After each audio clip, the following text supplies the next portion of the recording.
দক্ষিণ দিনাজপুরে 5 মাস ধরে বেতন না পাওয়ার প্রতিবাদে রাজবংশী ভাষার শিক্ষক শিক্ষিকারা ও গ্রেটার কোচবিহার পিপলস অ্যাসোসিয়েশন বালুরঘাটে জেলা শাসকের দপ্তরের সামনে গণ অবস্থান ও বিক্ষোভ করেন।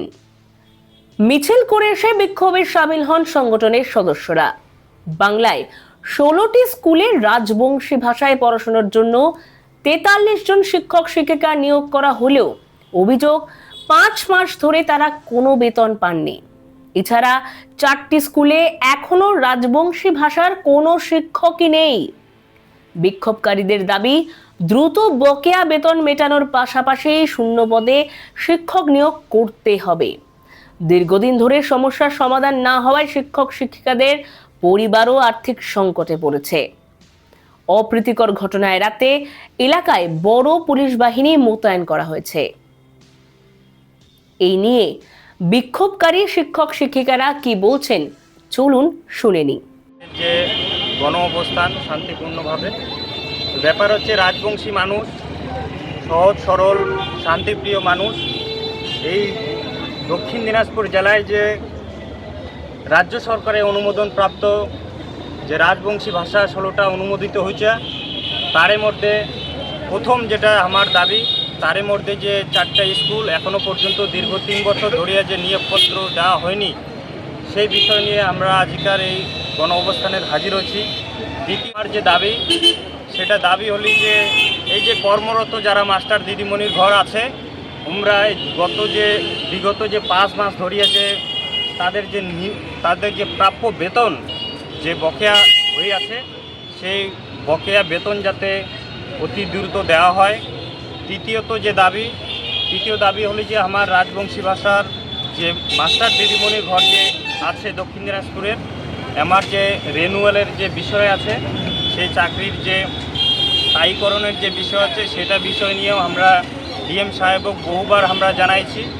আর তৃতীয়ত যে এই রাজবংশী ভাষার স্কুলগুলা যেহেতু সরকারিভাবে এই স্কুলগুলা সরকার অনুমোদন দিচ্ছে, সেই ক্ষেত্রে এই স্কুলগুলোর যে স্থায়ীভাবে যাতে পাকা ভবন, এক কথায় পাকা বিল্ডিং যাতে হয়, তার সাথে সাথে মিড ডে মিল, আর যারা পড়ুয়া আছে, যারা শিক্ষার্থী আছে, আমার যাতে সরকারি সুবিধা ফ্যাসিলিটি যেগুলা ইউনিফর্ম, জুতা এবং কি আমার স্কুলের যে আসবাবপত্র ফার্নিচারের বিষয়গুলো, এগুলোর বিষয় নিয়ে আমরা এই জায়গায় উপস্থিত আছি।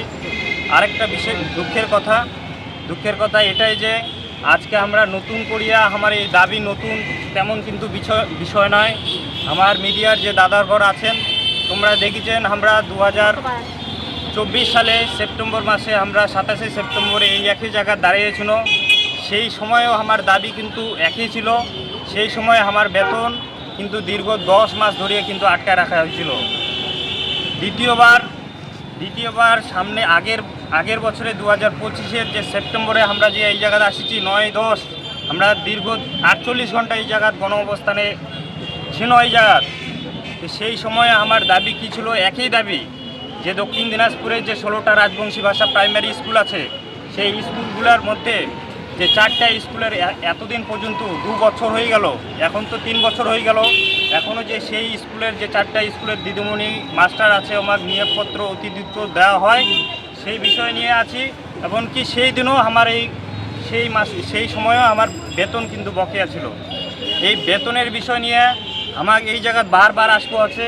আর মূলত যেটা আমার যে 4টা স্কুলের নিয়োগপত্র অবিলম্বে দেওয়া হবে, সেই বিষয় নিয়ে কিন্তু এই বারবার দক্ষিণ দিনাজপুরের ডিএম সাহেবের কাছে আমার কিন্তু আসবো আছে। কিন্তু লক্ষ্য করা যায় যে অন্যান্য শুধু এই যে রাজবংশী ভাষা এই দক্ষিণ দিনাজপুরে দিচ্ছে এমন কিন্তু না, গোটা উত্তরবঙ্গে কোচবিহার, আলিপুরদুয়ার, জলপাইগুড়ি, উত্তর দিনাজপুর এই সব জেলাগুলোতেও আছে। কিন্তু এইরকম অসুবিধা অন্যান্য জেলায় কিন্তু দেখা যায় না। কিন্তু আমরা জানি না যে রাজবংশী মানুষও এই জায়গার জেলা শাসক কী চোখে দেখে, কি নজরে দেখে, এটা কিন্তু আমরা বুঝে উঠতে পারছি না। এই মুহূর্তে কত মাসের বেতন বন্ধ আছে? এই মুহূর্তে 5 মাসের বেতন কিন্তু বন্ধ আছে। কতজন শিক্ষক আছেন এই জেলাতে? শিক্ষক যেটা 12টা স্কুলের যে শিক্ষক আছে টোটাল 43 জন। বিশ্বজিৎ বর্মন, দক্ষিণ দিনাজপুর জিসিপি এর জেলা সেক্রেটারি। নিজস্ব প্রতিবেদন, জনতার কণ্ঠ।